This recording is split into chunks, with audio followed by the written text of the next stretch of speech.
everybody.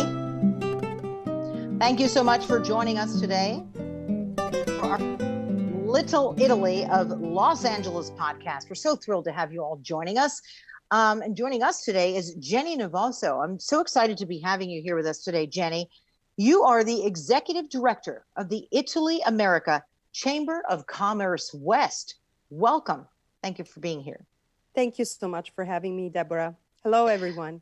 Yeah, and Genny, tell me, what is that? Because it's a mouthful, but it's a big and very important job, particularly for businesses in Italy getting introduced to us here in the United States. Tell us about the job and what you do. Yes, the Italy America Chamber of Commerce West is one of 85 chambers located in 55 countries all over the world. Our particular chamber has been in Los Angeles since 1987, so it's been a while. And I've been the executive director since summer 2016. We primarily foster economic and business opportunities between Italy and, in our case, the Western United States through a number of activities and services, events, and so forth. But tell me what it is that you do. Let's be specific, right? There's a business in Italy, and they want to get introduced to businesses here and people here. How do you go about doing that? Because it's a tough nut to crack, for those businesses. But I know when they go to you, that makes all the difference, right? Could you give us some examples? Absolutely. Any business, usually it's somebody with an idea, an entrepreneur wanting to come into the U.S. and develop a project. Sometimes it's an actual business that's been attempting coming into the U.S. unsuccessfully, or businesses trying to expand in the U.S. They come to us, we analyze their current situation, what they've been doing, what they have not been doing, and we try to match them with potential importers, distributors, retailers, buyers, and then we develop a strategy and a plan for them. Most of the activities we do in-house, especially the matching, the coaching. We do a lot of mentoring online now for them. We spend a lot of time talking strategy and do's and don'ts with these companies. There's a lot of education to be done. I won't hide that. A lot of businesses believe that they just come to a U.S. Trade show and it's all done. It's actually just the inception. It's a long road ahead. It's a very competitive and mature market, particularly the California one. And we try to really walk hand in hand with them. Let's say I have a cheese company and it's doing fairly well over in Italy, but I want to introduce it here in America. How would you guide me?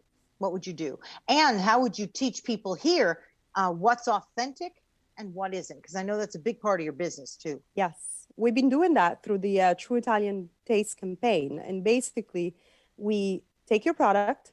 We try to understand whether you are compliant with all the regulations, FDA particularly. We get you export ready if you're not. And then we go to the businesses. We go to the importers. We educate them as to what this product is really about, if they have anything that can possibly compare. Oftentimes, we actually go to the supermarkets and educate their sales force or their buyers as to why this product is authentic, how it's made, why it's extraordinary compared to the copycat. Especially with cheese, we have a huge problem all over the world with what we call the non-authentic Italian products, the Italian sounding products. And then we try to, work with the media, raise awareness, and also host events that are designed for foodies to learn taste. Go ahead.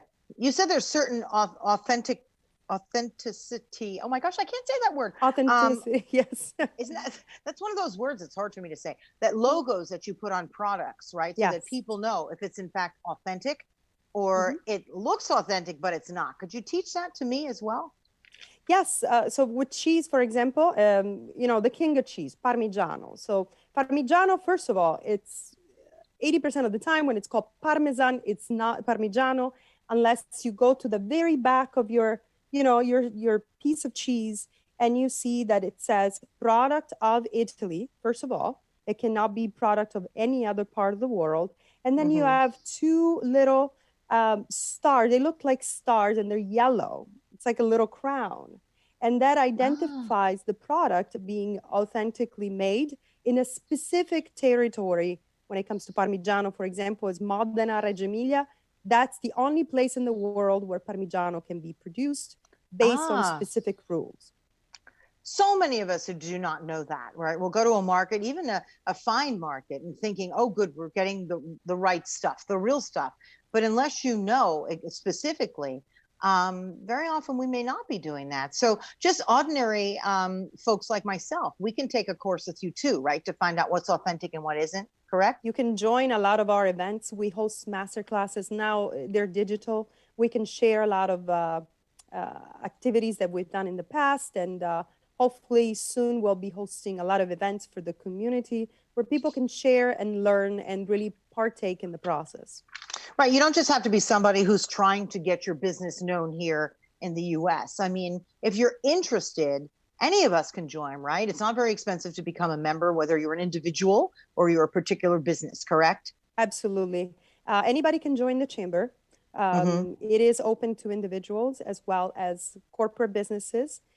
We have different tiers. It starts at $250 a year. So you understand it's fairly affordable, all the way to 500 and up for businesses. And that's a yearly fee.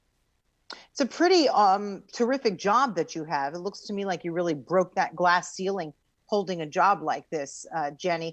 What's your background that you got this particular job, and where are you from, and how did you end up doing this?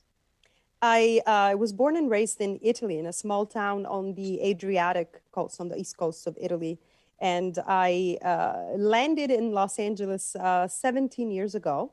I followed my heart. I came here for love rather than business or success. And I've actually found myself looking for opportunities.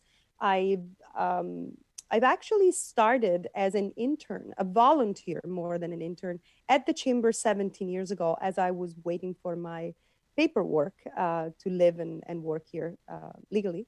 And then I moved on. I went to the Trade Commission for about a year. And then I've consulted. I'm a trained linguist, so languages were my thing my entire life. And after that, in 2016, I was brought back to the chamber. So full circle. Because that's a lot of work that you do, matching businesses and where they Yes. belong. You must have quite, if you will, the Rolodex of businesses that you deal with on a day-to-day basis. How does it work? I mean, you also, not just food, of course, but that's got to be a big one. You also, I'm sure, are involved with clothing and pottery, right? And what about like luxury goods and handbags? Do you deal with that as well, or that's something else? We have hosted a whole set of events called Apart a couple of years ago, and actually kicked off Apart with a pop-up store.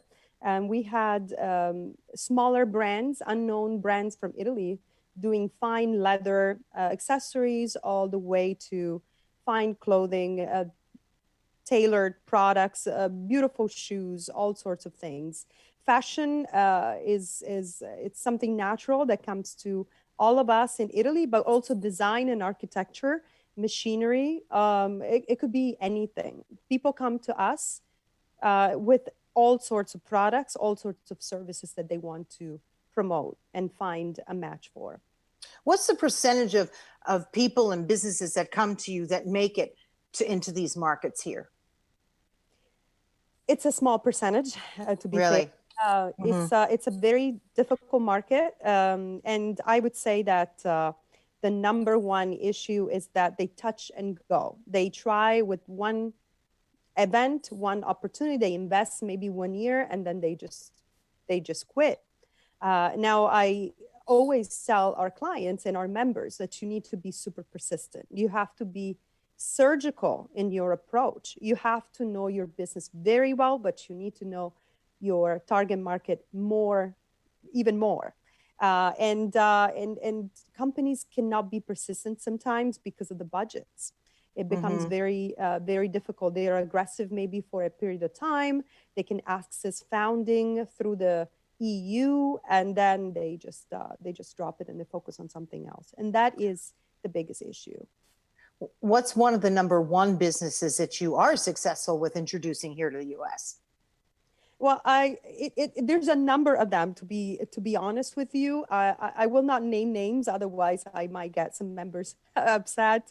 But there's several enterprises that I'm really proud of having worked with, in particularly redesigning starting from the concept they've had in mind and redesigning what they actually created in the US. So really helping them adjust to the reality of the market. And they've developed e-commerce stores. We have done a lot of promotional activities together. So really from inception, from the idea all the way to activations, marketing activations.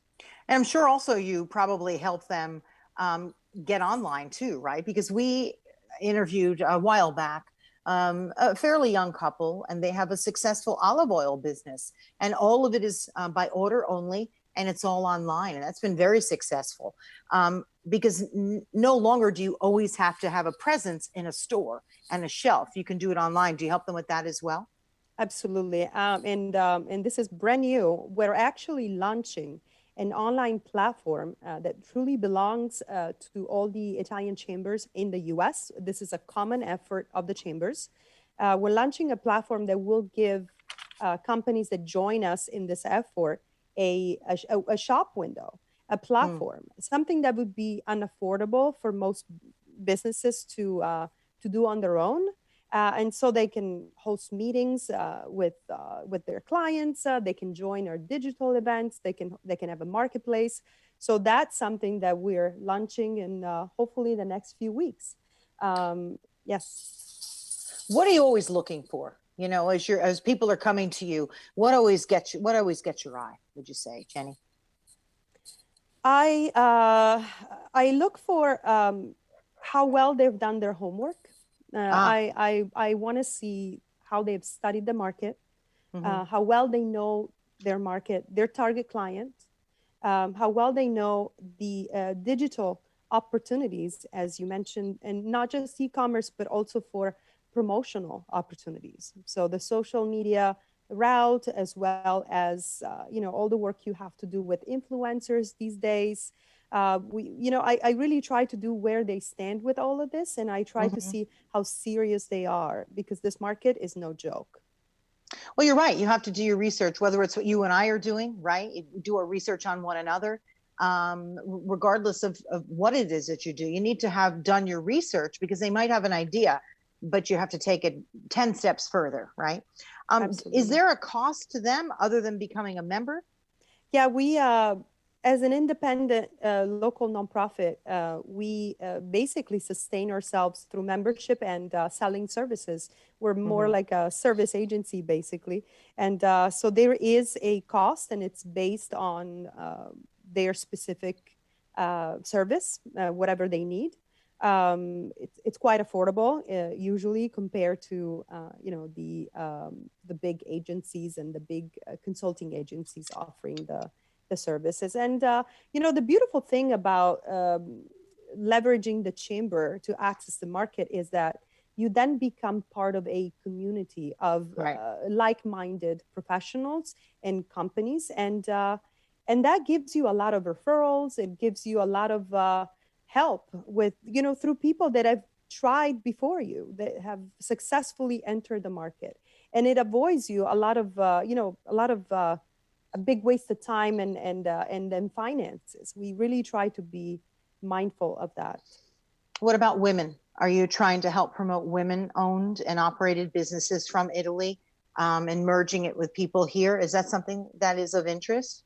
Absolutely, it is. It's a big conversation. It's something that should not, personally, I believe it shouldn't even be a conversation. We're capable as creative as entrepreneurial, but I always keep an eye on very creative, energetic, courageous women trying to cross the pond, come into the market. I always have a special eye for them. What about going the other way, from American businesses trying to break into Italian? Do you do that as well, or you handle more on this side? It's not primarily our job, but Mm, we can support by offering sometimes the contact information and services of some of our members that are mm. in Italy and offer services over there.